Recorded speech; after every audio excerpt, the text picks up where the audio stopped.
you are the number one accountable person for a large organization. I messed around a bit at university, if I'm honest, which I'm happy to go into. I think there is ego that slips in from time to time. We'd done 18 months of talks. We came to exchange the contract for merger.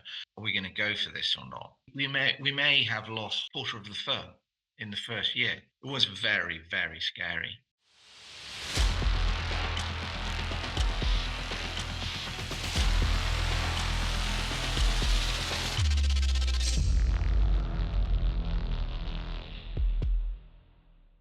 Hi, and welcome to the latest edition of But Is It Legal? The podcast from TBD Marketing Limited. I am Simon Marshall. I'm the host. If you don't know that by now, then you've missed the previous dozen or so episodes. So please go back and have a look at those. They were brilliant. Today, I'm joined by the brilliant Ed Whittington. And Ed, are you able to introduce yourself and maybe tell a bit about what it is that you do as your role? Yeah, absolutely. No, nice to see you, Si. I'm the managing partner of Moore Barlow. Have been that since 2020 when we merged, but also before for 3 years. So I think 7 to 8 years in that role now.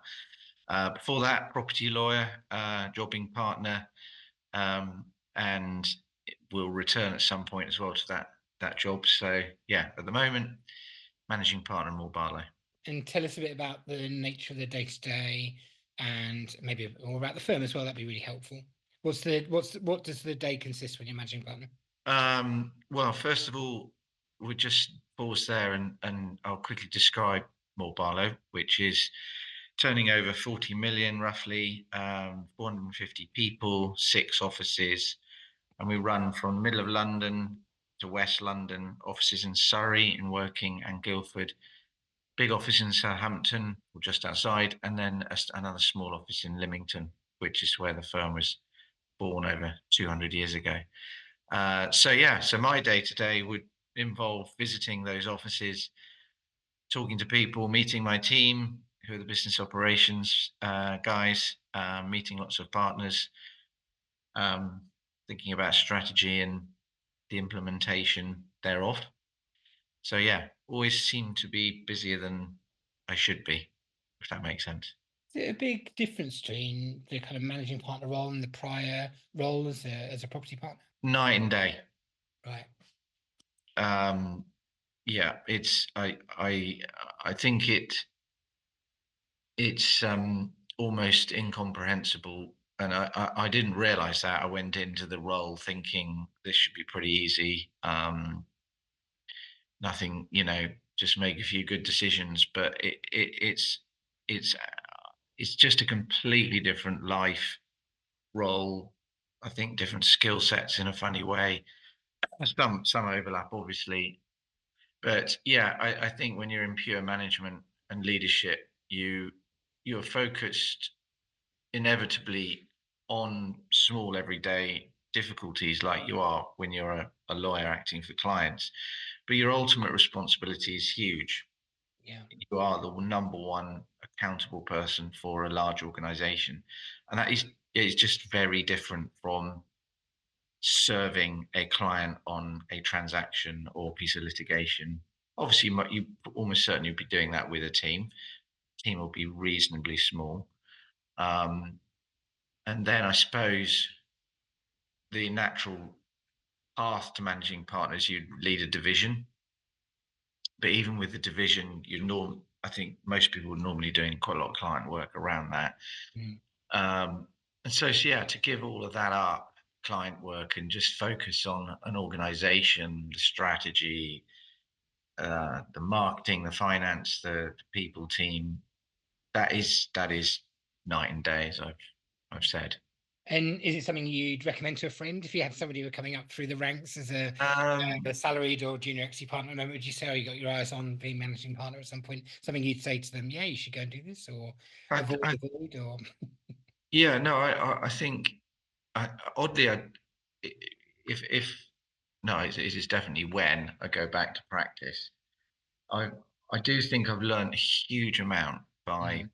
being surrounded by experts in finance, marketing, and I actually think there might be something in that more generally for possibly our trainee population, paras, spending a bit of time with those functions and understanding the importance of what things that sound very boring because they're not ultimately around law and serving and advising clients, but actually really are the fundamental building blocks of our business. And then once you've kind of learnt that, once you've had the privilege in my position of understanding how the nuts and bolts work, I think when you go back to your practice, there's a much sharper focus on what perhaps I would have originally thought was slightly tedious things, which are completely fundamental for our business. So yes, I think exposure to management, be it leading a division, ultimately potentially managing partner for some, uh, is is an interesting, rewarding experience. Incredibly hard at times, but yes, for the right person, I think I would encourage them to do it. What brought you to the law in the first place? What was it that made you kind of want to be a lawyer?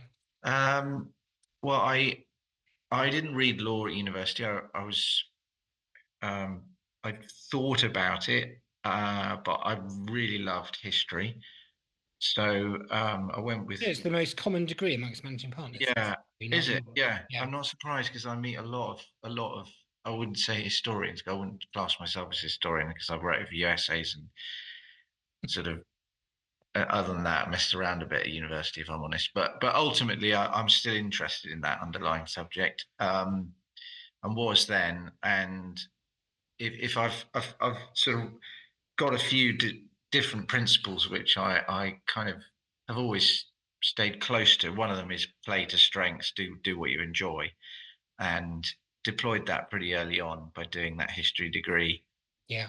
Listened carefully because there were people around saying, yeah, you can do history and then you can choose a career. And actually, by the end of my degree, which is 4 years in Scotland at Edinburgh, I wasn't wedded to the law. I went for numerous interviews with firms like Unilever, Procter and Gamble, construction companies, shopping around different industries and businesses, and so settled on law reasonably late, for a few reasons, which I'm happy to go into. No, no, no, it's all good. I mean, um, I always felt as though it's that ability to handle the difference between primary and secondary uh, kind of sources of information that suits those managing partners so well. Being able to differentiate between things that are facts and opinions. And I think those historians who are able to do that well then go on to make great managing partners because they can discern the difference between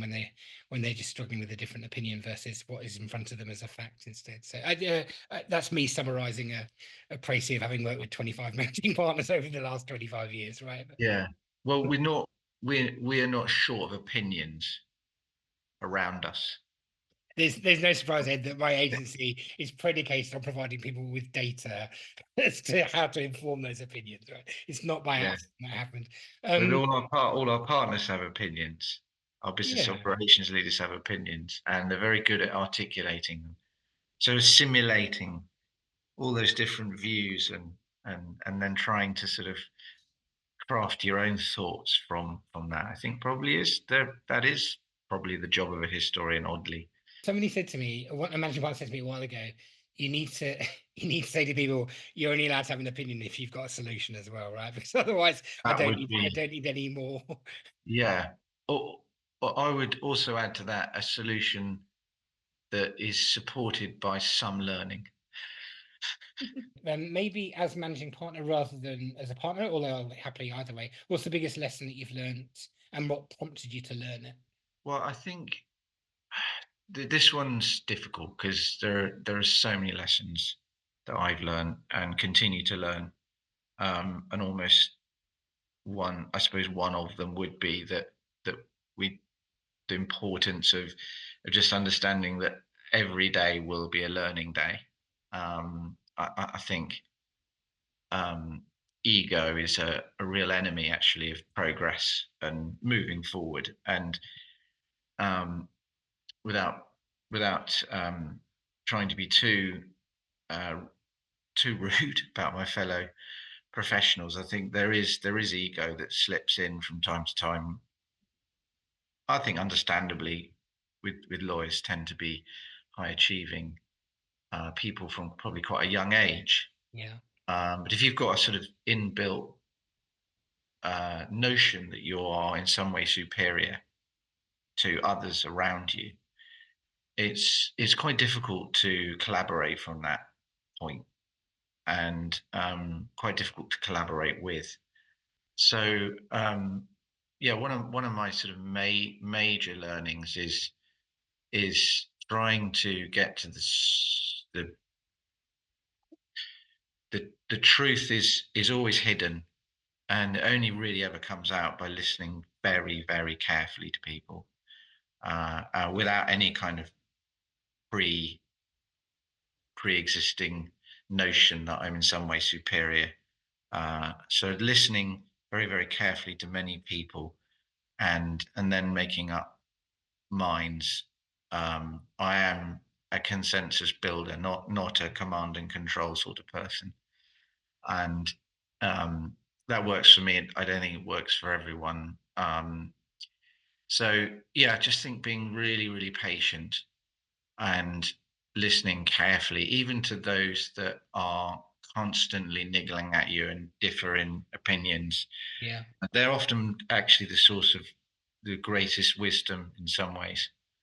And along the similar theme, I know you asked me one thing, but it's a similar thing, which is the power of a truly diverse team, Yeah. different ages, different genders, different backgrounds. I don't mean that in just socioeconomic, I mean ethnic, everything. Just learning from all those different perspectives, because we're so different. It's absolutely incredible how different we are, from the way we were brought up to the way we even came into the workplace, all these different avenues, and the collective wisdom from all those different things is incredibly powerful. And I have first-hand experience of the difference between a non-diverse team and a very diverse team over my 7 to 8 years. Gone from running a team with very similar people to now Yeah. running it with very equal numbers of men and women and different ages and different, and we're a lot more powerful for that. So I think if I'm to sum it up, it's the importance of listening to the people around you, and not just the people who are the same as you. Yeah. The different voices, the different perspectives, uh, and the wisdom that you can unlock amongst that is extraordinary. Yeah, I really go back to the first of those 2 points. I completely agree with you on the diversity front. We're really lucky as an agency. We've got lots of diversity, although we're relatively small, but there's lots of diversity of thinking. But back on the first point as well, I really think there's something in there about that idea of listening to your mavericks and your naysayers and your kind of adjutants, as it were, as well, because it's in my experience, it's not often that poorly intended, right? These guys own the Yeah. business immensely, and I think you hear broad sweeping statements when you go to marketing things quite a lot of the time. Oh, partners this or partners that, and I have to say to people, these guys own the business. Right? It's okay Mm. for them to have an opinion about their business, right? It's all right for them to do that as well. And I think we need to kind of, you know, re-energize that dynamic between the relationship that happens there between professionals and those who advise them, as it were. Do you know what I mean those two groups? Oh, I absolutely know what you mean. Isn't it a really difficult balance for those in the business operations functions, by which I mean marketing, HR people, finance, and that balance that you've just described is one that it doesn't. I think it's actually very difficult, and done well is incredible. The experts who can work and listen with their lawyers and not be affronted when offered an opinion by a partner, but actually get them motivated, excited, understanding that actually in your world site, actually the partners need to do most of the work. They have to get out there, they have to meet people, Yeah. and that's difficult sometimes, because you can possibly feel um, like, what value you're adding. Yeah, you're adding extraordinary value just by directing and nudging the strategy, the materials, the support, the energy, and the confidence. Actually, for some partners and lawyers, they lack confidence in these other areas outside of the law because they haven't really had any formal training in sales or BD or No. so but they're coming from possibly an egotistical point of view. It's the one I went talked about earlier. So being able to delicately manage uh, in that scenario where you're an expert, but you're not an expert in the areas of which the people you're working with, and done well. I've seen it done well, I've seen it done badly, um, but done well. I think it can transform a firm in that marketing space. Yeah, I think that's right. It's about that balance of maybe not being attached to the outcome. You can give your advice, but you've got to not be attached to the outcome. And the nearest equivalent I've got is the civil service, really mandarins who have an opinion but have no vote.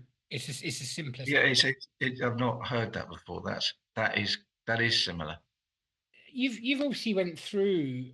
I don't want to deal with any PTSD here necessarily, but you you went through the merger at the time of kind of lockdown as well. It must have been an intense period, to say the least, as well, to go through the Yes, kind of yes. announcement. Can you tell us about that for a bit?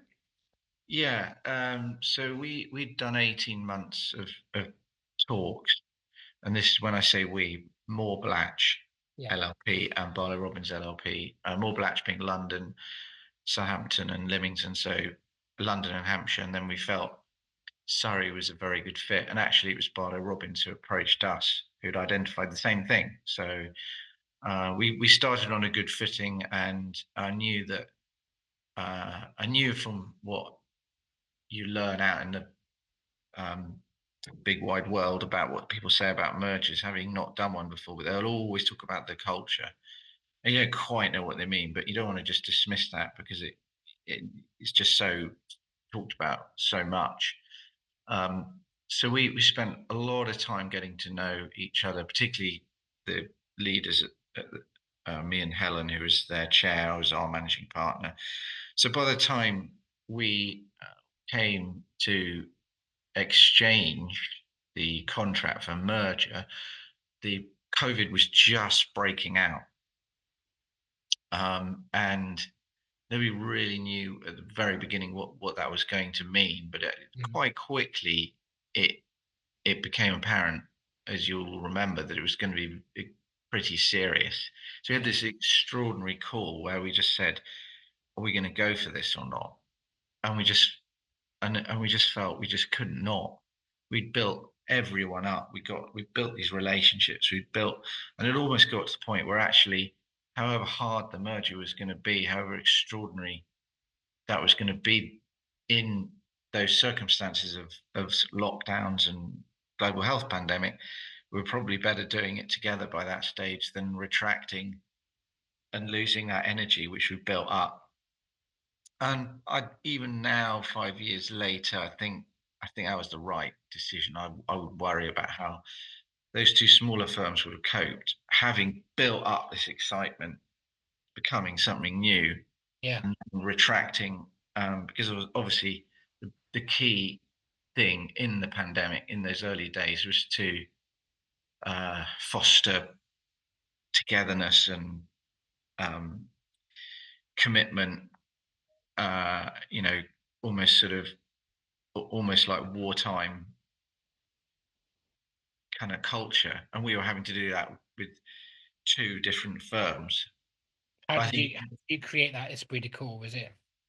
I mean, it was incredibly difficult because we couldn't see each other in person, but obviously we were getting to grips pretty quickly with video calls. And I was quite prolific on LinkedIn at that time, which I found a helpful medium to kind of present to internally and externally.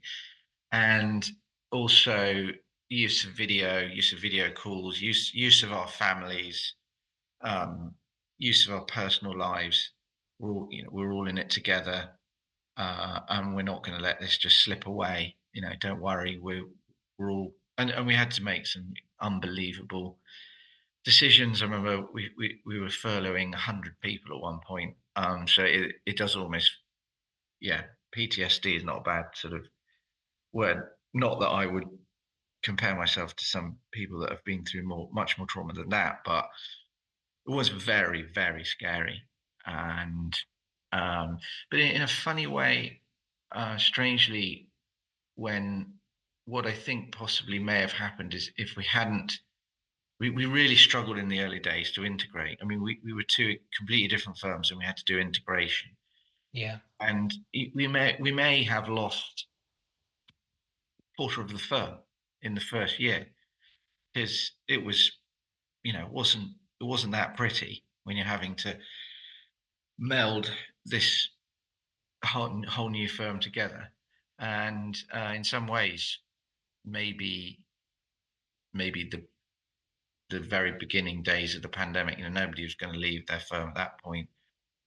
So I have reflected, did it actually help us in some way? May have. So as hard as it was, I think possibly had a kind of positive impact. And we used to talk about being forged in fire, i.e., we came together in the most unbelievably difficult circumstances, and actually that kind of gave us something to bond over for the first 2 or 3 years. The job that you're going to go back to at some point to being a partner, what are you looking forward to most about going back to? What's going to be the fun aspects of doing that? I think not doing this job. 7, 8 years of responsibility is taking its toll. No, but I'm still enjoying the I don't role. think there's any surprise that so many managing partners ends up being coaches to other managing partners. Yeah, I because think like Dick Tyler from CMS. I think that's what he does as a full time. I, I I think in that role you could add so much value because another learning which you asked me about earlier is actually nothing's ever as bad as it seems ever. That is absolutely true, and a coach can really help somebody come through. So in fact, there will be an element of relief, but there'll also be obviously a degree of sadness about leaving the role. But I think what I'm most excited about is kind of refreshing my vision for my own practice area and starting a new challenge. I really miss helping clients. I think I loved talking to clients about their problems and finding solutions and getting to know them well. And you don't really get that in my role. So I think it's the client work, but also working with a small team and back to training. I absolutely love. Not, I've probably forgotten everything actually, so I'm not sure what I'm going to train them on. But once I've got up and running, I really enjoy helping people learn the business of law. That'll be something I'll be able to really pass on.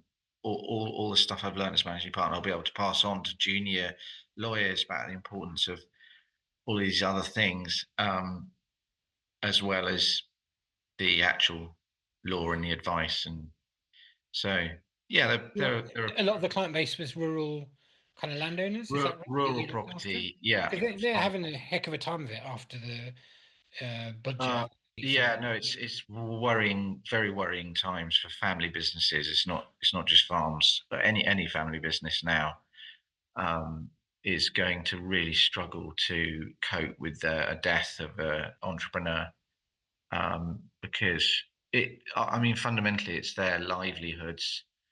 And I'm talking about farmers, but I'm talking more widely about family businesses.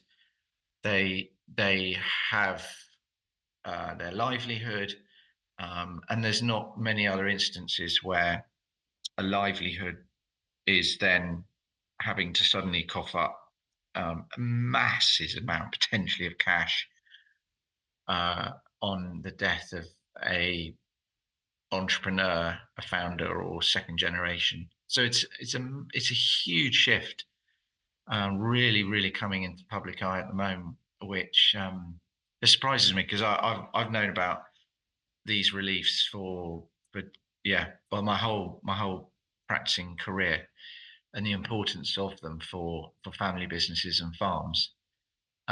So for those to have gone away is extraordinary, and I think amongst many other things coming in now, ultimately will generate work for lawyers.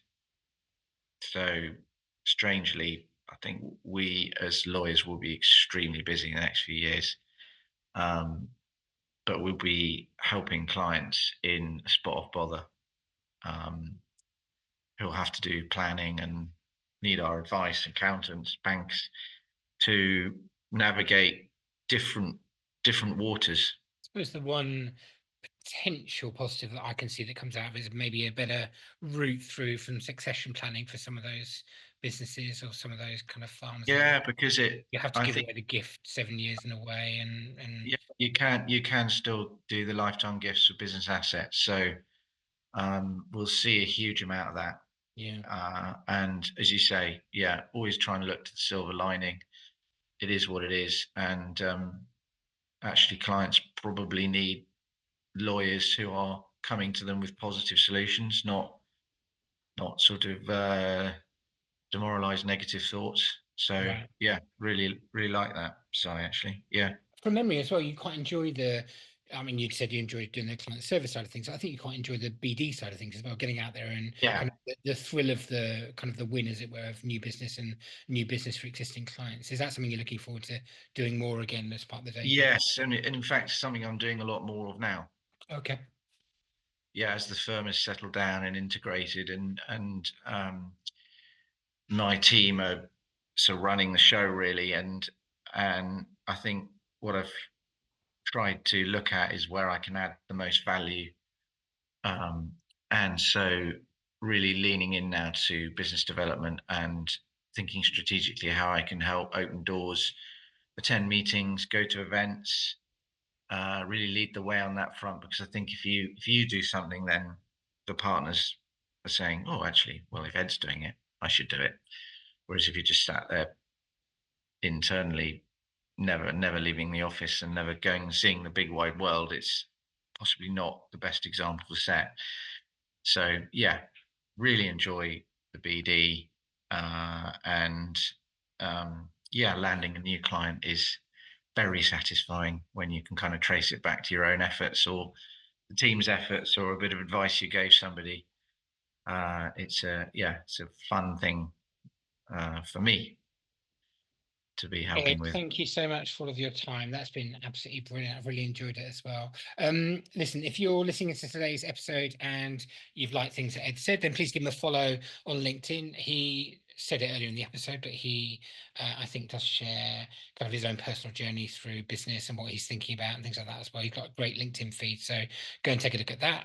That's one of the ways that I first came across you, Ed. I think that's on LinkedIn. So, Towards, yeah. um, I've and been a then bit maybe, quiet of late. yeah, well, yeah, but that time will Yeah, come back, I'm sure, as well. ebbs and flows. Yeah, There we go. And then if you like what we've heard today, then maybe give us a subscribe on YouTube or Spotify, as it were, as well. But Ed, thank you so much for your time today. And yeah, I hope that the stewardship for on behalf of these clients is going to go really well over coming months and years. thank you. No, it's great to catch up, Si. Thank you. As ever, a leading light in our profession. So thank you.